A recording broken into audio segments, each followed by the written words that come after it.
कहानी शुरू होती है और हम देखते हैं चक नॉलन की लाइफ के बारे में, जो एक आइलैंड में फंस गए थे और 4 साल तक इसमें रहे। तो कहानी कंपनी से स्टार्ट होती है और हम चक को देखते हैं। वो अपने काम में बहुत ज्यादा सीरियस होते हैं। ऑफिसर चाहते हैं कि हर कोरियर टाइम पर पहुंचे। इस सिलसिले में वो आउट ऑफ कंट्री विजिट करते हैं, जहां इनकी ब्रांचेज होती हैं और एम्प्लॉयज उनको काफी अप्रिशिएट करते हैं और इनको टाइम की कीमत का अंदाजा बताते हैं। चक किसी लड़की से प्यार करता है, इसका नाम कैली होता है। इनका रिलेशनशिप काफी अच्छा होता है, पर ये शादी भी करना चाहते हैं, मगर बिजनेस के वजह से ऐसा नहीं कर पाते। क्रिसमस भी करीब है और चक को मलेशिया में काम पड़ जाता है। इसी कंपनी के सिलसिले में जाना होता है। चक कैली से कहता है, मैं न्यू ईयर तक जरूर आ जाऊंगा। कैली कहती है मैं क्रिसमस कैसे गुजारूंगी। चक उसे मना लेता है।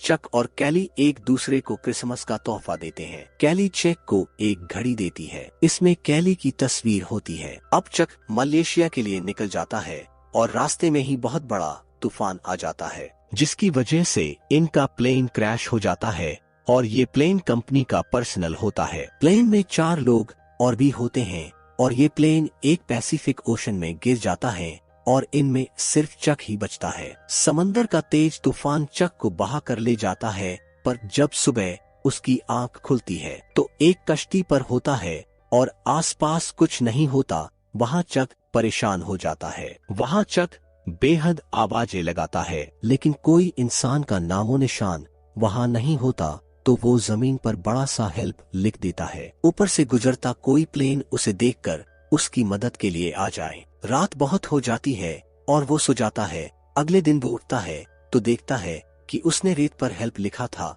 वो मिट जाता है। अब वो लकड़ी से हेल्प लिखता है। उसे यकीन होता है कोई उसे ढूंढने जरूर आएगा और इस निशान को देखकर वो इस जगह आएंगे। अब चक को भूख महसूस होती है और कंपनी का जो भी सामान बहकर आता है, इसमें खाने का कुछ भी नहीं होता। अब चक को किसी चीज की आवाज महसूस होती है। जब वो इधर उधर देखता है तो एक नारियल जमीन पर गिरता है। उसे पता चल जाता है कि ये नारियल की ही आवाज है। अब पीने के लिए उसे नारियल पानी के अलावा कुछ नजर नहीं आता। उसी को पीकर गुजारा करता है। जैक को यहाँ 3 दिन गुजर चुके हैं। समंदर में पत्थरों की वजह से इसके पाँव भी जख्मी हो चुके थे। इसके पाँव में जूते नहीं होते। अब वो अपनी पैंट को आधा काट कर अपने पाँव में लपेट लेता है तो उसके पाँव में दर्द ना हो और इसे वहाँ एक बहुत ऊंची चोटी नजर आती है। वो फैसला करता है वो इस पर जरूर चढ़ेगा। जैसे ही वो देखता है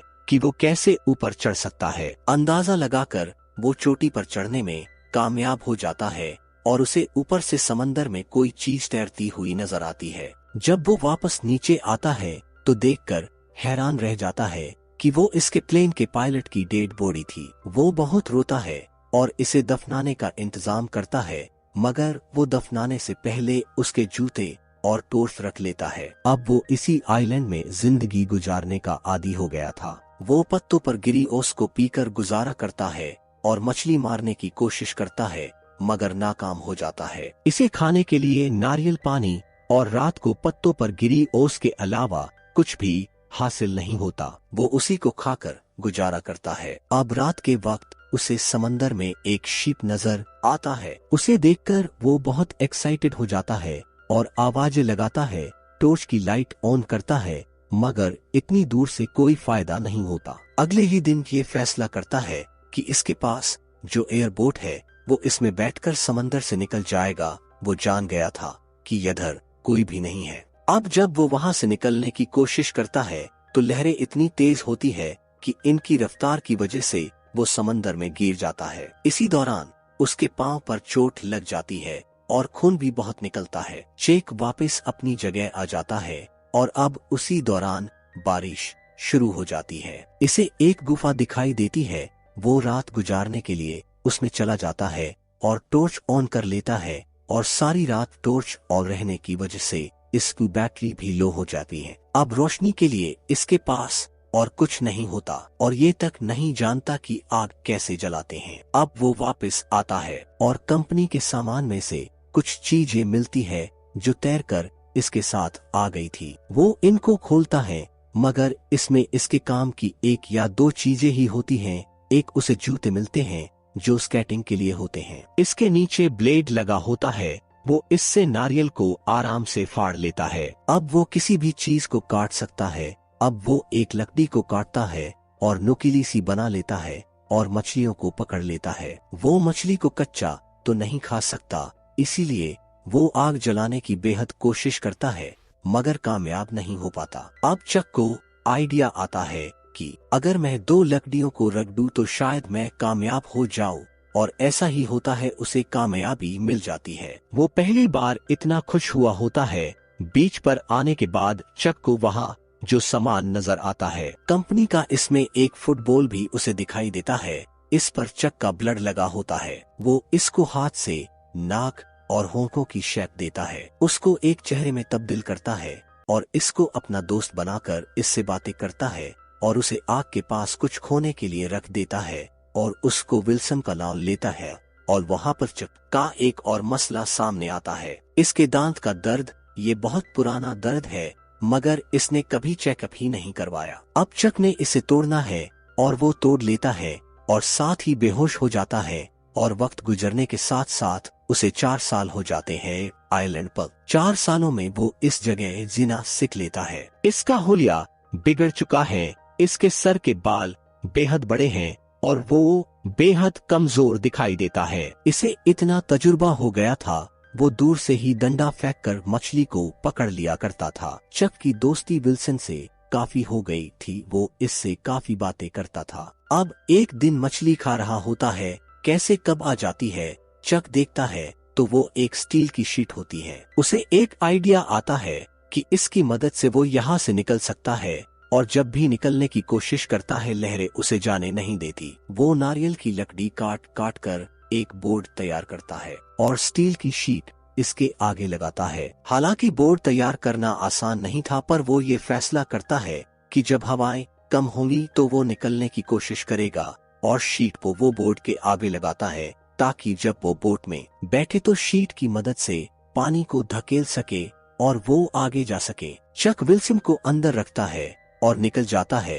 रास्ते में बड़ी बड़ी लहरों का मुकाबला भी करता है, मगर अभी भी वो समंदर बाकी है। वो नहीं जानता कि जमीन कब आएगी। चक के अंदर एक उम्मीद थी कि शायद अब वो घर पहुंच जाएगा, मगर ये सब आसान नहीं था। समंदर में उसे बहुत बुरे हालात देखने को मिलते हैं। खाने का गुजारा तो वो कर लेता है, खाने के लिए मछली और पीने के लिए बारिश का पानी जमा कर लेता है। बारिश का पानी जमा नारियल में करता है। इसने अपने पास रखे होते हैं और बचा कर रखता है ताकि मुश्किल में उसके काम आए। और देखते ही देखते चक का बोल इसका विल्सन फ्रेंड पानी में गिर जाता है, और जब उसे मालूम होता है वो बहुत दूर जा चुका होता है। अब वो पानी में कूद जाता है और विल्सन को बचाने की पूरी कोशिश करता रहा, मगर वो नाकाम हो जाता है। और वापस बोट में आने के बाद वो बेहद रोता है। विल्सन ने इसका 4 सालों में बहुत साथ दिया था। चक के लिए वो एक फुटबॉल नहीं था,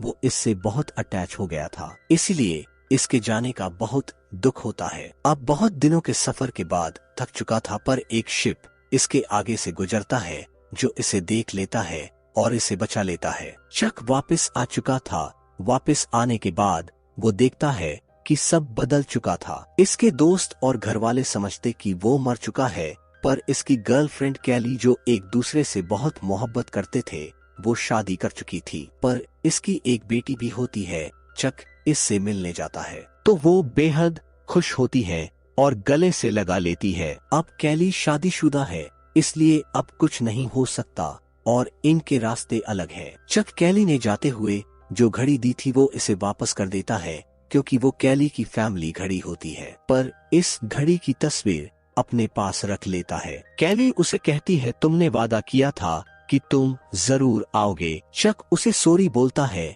और जाने लगता है। कैली अब भी चक से प्यार करती है, मगर इसकी अपनी फैमिली है इसलिए वो नहीं जा सकती। कैली के पास चेक की भी हुई एक गाड़ी होती है, वो इसे वापस कर देती है। चेक इस गाड़ी को लेकर चला जाता है और कैली इसे देख रही होती है। वो बहुत दुखी होती है। चक को बुलाती है और चक भी वापस आ जाता है और गले मिलते हैं। कैली उसे बताती है कि मैं जानती थी कि तुम जिंदा हो और मुझे यकीन था कि तुम जरूर आओगे, मगर सबके फोर्स करने पर मुझे ये सब करना पड़ा। मुझे शादी करनी पड़ी और वो दोनों एक दूसरे को बताते हैं कि हम अब भी एक दूसरे से मोहब्बत करते हैं। चक कैली को गाड़ी में बिठा लेता है और उसे उसके घर छोड़ आता है। वो कहता है, मैं नहीं चाहता कि तुम्हारा घर खराब हो। अब हम देखते हैं कि चक अपने एक दोस्त के साथ बैठा होता है और इसे बताता है कि मैंने बीच पर खुदकुशी करने की भी कोशिश की थी। मैं फांसी लेने वाला था, मगर मुझे कैली का ख्याल आ गया था